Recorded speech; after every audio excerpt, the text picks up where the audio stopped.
coming to the next very important topic. Okay, a favorite in the exam are questions on eclampsia.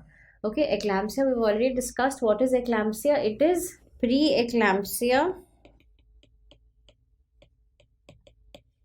with seizures. In fact, any woman who comes with seizures in pregnancy, eclampsia should be the diagnosis unless proven otherwise. So if your situation, your clinical scenario comes as seizures in pregnancy, always think of eclampsia as the first differential diagnosis. Okay, so preeclampsia plus seizures is equal to eclampsia. Remember this golden rule. Okay, now when you have a patient with eclampsia, we've already discussed it is a feature of severe preeclampsia. What do you need to do? You need to deliver the patient immediately. It can't wait, irrespective of gestational age. Even if she is very preterm, you have to deliver the mother. Okay, so when we talk about management goals in eclampsia, there are three main management goals. The first is she's having seizures, so you have to control the seizures, and the drug of choice to control the seizures is magnesium sulfate, which causes relaxation of the brain. So basically it is the drug of choice for seizure management in eclampsia. Very important to understand this point. Okay, second is hypertension management. So you have to also bring down her blood pressure, because if you simply control the seizures, she'll have repetitive seizures if you don't bring the blood pressure down. Okay, so you have to treat her as a hypertensive emergency. And the third is you have to also do the definitive treatment, that is deliver her. So you have to plan delivery, and that is the obstetric management. Okay, now we will talk about magnesium sulfate in great detail, because lots and lots of questions come here. We will also discuss what hypertensives should be given in a case of a hypertensive emergency in obstetrics, like in eclampsia. Okay, so seizure management, this is the drug of choice. Okay, so magnesium sulfate is something which you should all know. This is the drug of choice. It is given in two situations. One, in management of acute seizure episode, that is if she is having a convulsion, it is given.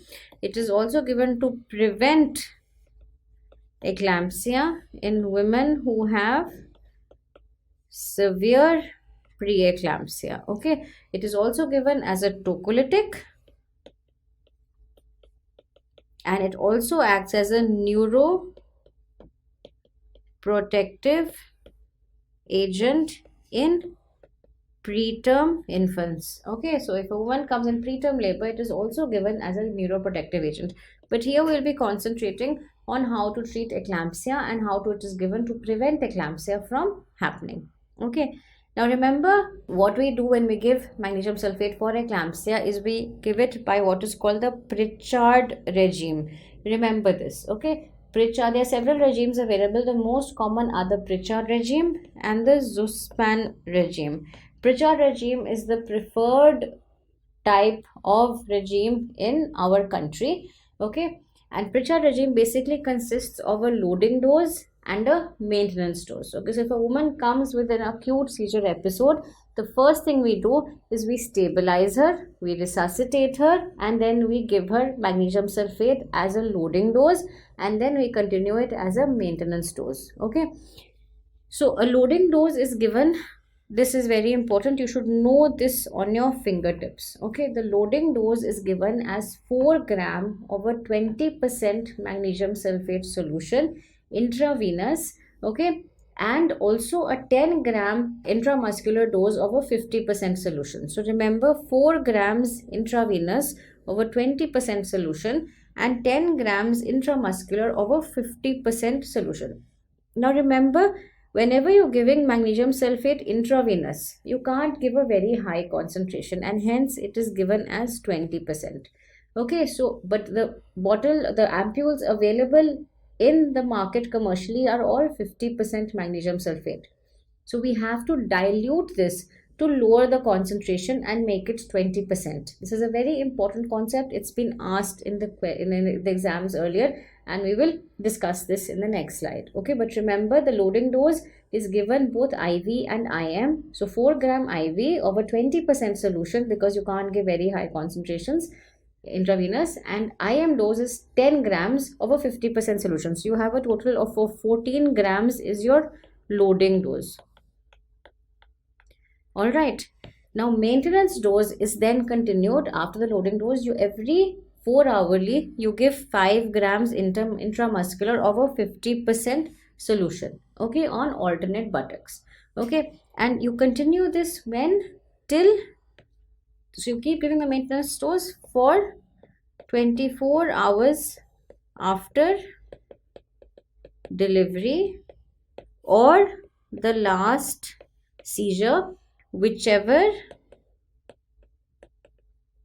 is later. Okay, this is also very important to understand. Okay, so a woman comes with eclampsia, she had a seizure at 9 a.m. in the morning, you resuscitate her, give her magnesium sulfate, deliver her, and she delivers by 2 p.m. in the afternoon. Okay, so you have to continue your maintenance dose of magnesium sulfate till 2 p.m. the next day. Okay, and that is how you give magnesium sulfate, or till the last seizure, whichever is later. Okay, so loading dose, remember, is 14 grams split into IV and IM, and maintenance dose is intramuscular 5 grams on alternate buttocks till 24 hours after delivery or the last seizure, whichever is later. Okay, now let's understand, and this is very important because it's a practical aspect. Okay, in the labor room, in a busy labor room, if you have a patient with eclampsia, you should know immediately how to prepare magnesium sulfate. Okay, and remember I said IV we can't give 50%, so you should know how to dilute the magnesium sulfate to make a 50% solution into 20%. And how do we do that? So remember, 1 ampule contains 1 gram of magnesium sulfate. Okay, I'm talking about 50% magnesium sulfate, which is available commercially. 1 gram, 1 ampule contains 1 gram, and this is in 2 ml of the ampule. So 2 ml solution will contain 1 gram. So here you have 1 gram, you have 1 gram, you have 1 gram, and you have 1 gram. So 4 ampules will make 4 grams, and how much ml is 8 ml. That's why it's called a 50% solution. 4 grams in 8 ml. Now we have to dilute this to make a 20% solution of 4 grams. Okay, so how do we do that? By adding 12 ml of distilled water. So we have 8 ml of our 50% magnesium sulfate containing 4 gram of magnesium sulfate. We dilute it with 12 ml of distilled water, and what do we get? We get 4 gram in 20 ml, and this is now a 20% solution. Okay, this is very important to understand how to make your 50% 4 grams into 20% 4 grams. You simply have to add 12 ml, because by making it 20 ml, you have now created a 20% solution. Okay, so I hope this point is clear. It has come as a question. It's very, very, very important, because practically the examiner wants to know how much do you know how to manage this obstetric emergency. Obstetric emergencies in the exam are very important. Okay, be it postpartum hemorrhage, antepartum hemorrhage, eclampsia, cord prolapse, shoulder dystocia, because if you're in a labor room, okay, and you're encounter these situations, you should know immediate management. Okay, so that's why this is a very, very important concept. So we've prepared our IV loading dose. Okay, now apart from this, we also have to give our intramuscular loading dose. Okay, so this is our IV loading dose. We have 4 ampules of 1 gram, 1 gram, 1 gram, 1 gram in 8 ml. We add 12 ml of distilled water, and we get our IV loading dose, that is 20 ml, that is 4 gram of a 20% magnesium sulfate solution. In addition, we have to now take 10 grams, that means 10 ampules. Okay, 1 gram, 1 gram, 1 gram, 1 gram, 1 gram, 1 gram, 1 gram, 1 gram, 1 gram, 1 gram. This is equal to 10 grams in another 20 ml, because each ampule is 2 ml. So you again have now the loading dose, which is 10 grams again in 20 ml. So we have 20 ml we have to give intravenous, and 20 ml we have to give intramuscular. Okay, the only difference is this is a 20% solution, this is a 50% solution. We don't have to dilute the intramuscular dose.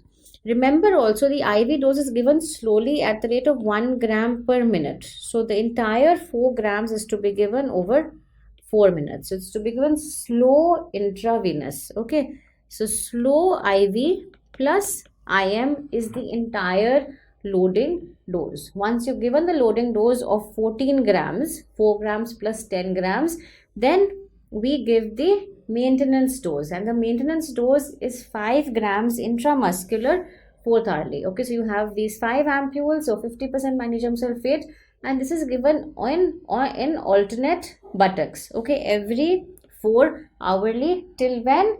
Till 24 hours after the delivery or the last seizure, whichever occurs later. Always remember, always check before giving the maintenance dose. We are worried about one thing. We are worried about magnesium toxicity. So clinically, how do we detect toxicity? By seeing three things. Okay, so before giving the magnesium sulfate maintenance dose, always check number one, the respiratory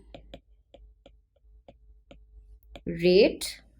Okay, because magnesium toxicity will cause respiratory depression. The respiratory rate should be more than 12 per minute. Okay, always check the deep tendon reflexes. Okay, because they become absent. In fact, this is the first sign to go, okay, in magnesium toxicity. So clinically, if the DTRs are present, that means there is no magnesium toxicity and no magnesium levels need to be checked. So DTRs are very important because they are the first sign of magnesium toxicity. Their absence is the first sign of magnesium toxicity. Okay, and the third thing you need to check is the urine output.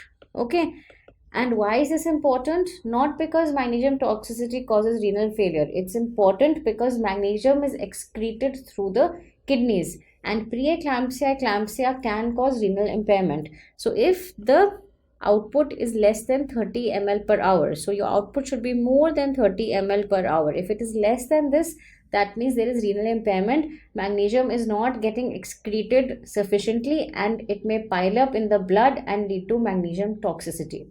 So the three things we need to look for are presence of deep tendon reflexes. Its absence is the first sign of magnesium toxicity, and this is the previous year question. The second thing we need to look for is respiratory rate, because magnesium toxicity causes respiratory depression. And the third thing we need to look for is adequate urine output to ensure the magnesium is getting excreted sufficiently and not piling up and causing toxicity in the body. So this is very important, this slide. Okay, now remember, there's another regime called the Zuspan regime, and the Zuspan regime is a completely IV regime. Like the Pritchard's is IM plus IV. This is a IV regime where the loading dose is similar. Okay, the loading dose is 4 gram loading dose is given in over 20% magnesium sulfate solution, followed by 1 gram per hour IV infusion, again over 20% solution, because if you're giving in magnesium sulfate intravenous, it has to be diluted, it has to be 20%. So 4 gram loading dose followed by 1 gram per hour IV infusion for 24 hours. This is the Zuspan regime. It is given in certain centers, especially if you have good monitoring facilities, okay, with an IV infusion set. Okay, now few more points. As I said, clinical monitoring of magnesium toxicity is very important. Remember, first question, DTRs are the first thing to go. They are lost at a serum magnesium level of 9 milligram per deciliter. Then respiratory depression occurs at what level? At 12 milligram per deciliter of magnesium sulfate, the respiratory depression will start happening, and finally cardiac arrest will happen. So this is the order in which things go. The DTRs will be lost first, then the patient will go into respiratory depression, and then she'll have cardiac arrest. Okay, the aim is to keep the magnesium levels between 4 to 7 milli equivalent per liter. Okay, beyond 7 DTRs will go, beyond 10 respiratory depression will happen, and then cardiac arrest will occur. So remember these three. This has all come as questions in some form or the other. That's why it's very important. As I said, all obstetric emergencies have to be read before the exam. Very important. Now what do you do if magnesium toxicity happens? What is the antidote? The antidote is calcium gluconate. So the antidote is calcium gluconate. It is to be given in a 10% solution, 10 ml IV slowly. Okay, so 10 ml of a 10% solution of calcium gluconate is the antidote to magnesium sulfate. Okay, so magnesium levels as such need not be checked because we are doing clinical monitoring. But if there's loss of DTRs, then we check the magnesium levels. Or if there is renal dysfunction, then we need to check the magnesium levels. Or if there is, as I said, if there's absent DTRs or any other sign respiratory depression, then we check the magnesium levels. They are not checked routinely. They are checked only if absence of DTRs or respiratory depression, or if the woman has renal impairment, then only we check the magnesium levels. Okay, along with magnesium sulfate, along with seizure management, remember we also have to control the hypertension, otherwise she will keep having seizures. So how do we do that? We give, there are two drugs of choice. Remember, IV labetalol is the first drug of choice. It is also the drug of choice for a severe preeclampsia. It is the drug of choice for hypertensive emergency in eclampsia. We give intravenous labetalol. So how do we give it? So remember, we give it as 20 milligram IV stat. Wait for 10 minutes. If the BP is still high, we increase it to 40 milligram IV. If the BP is still high, we give 80 milligram IV. If the BP is still high, we give another 80 milligram. So add this up. How much does it come? 80 plus 80 is 160 plus 40 is 200 plus 20 is 220 milligram IV. Total dose can be given. This is given every 10 minutes if the BP is not under control. So if despite giving this maximum dose of intravenous labetalol, the BP is still high, then what do we do? If the severe hypertension persists, we change the drug to hydralazine. Okay, and how much hydralazine do we give? We give initially 5 milligram IV over 1 to 2 minutes. You can repeat this after 20 minutes, and you can again repeat this after 40 minutes if the BP is still high. If despite this the BP is still high, then you have to switch to probably a nitroglycerin infusion, okay, or a nicardipine infusion with consult with the critical care team. So okay, so IV labetalol 20, 40, 80, 80. Remember this, highest dose 220 milligram. Not controlled, switch to IV hydralazine 5 milligram, 5 milligram, 5 milligram. Not controlled, then NTG or nicardipine infusion is given to control hypertension in a woman with eclampsia.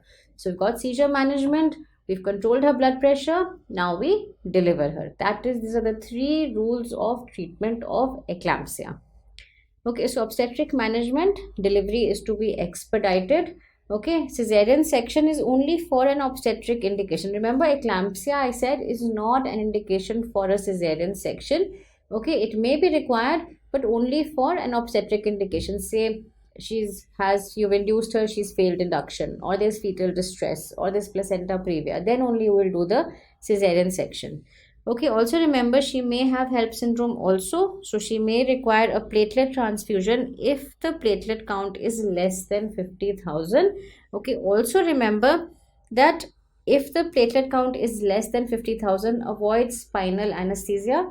Then a general anesthesia may be preferred if there is coagulopathy or if there is HELP syndrome. Okay, so these are some important points additionally which you should know.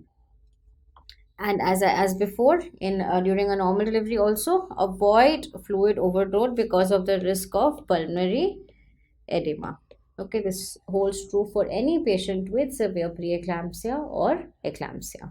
Now post-delivery, what do? We have to continue magnesium sulfate till when? Till 24 hours of delivery or the last seizure, whichever is later. Okay.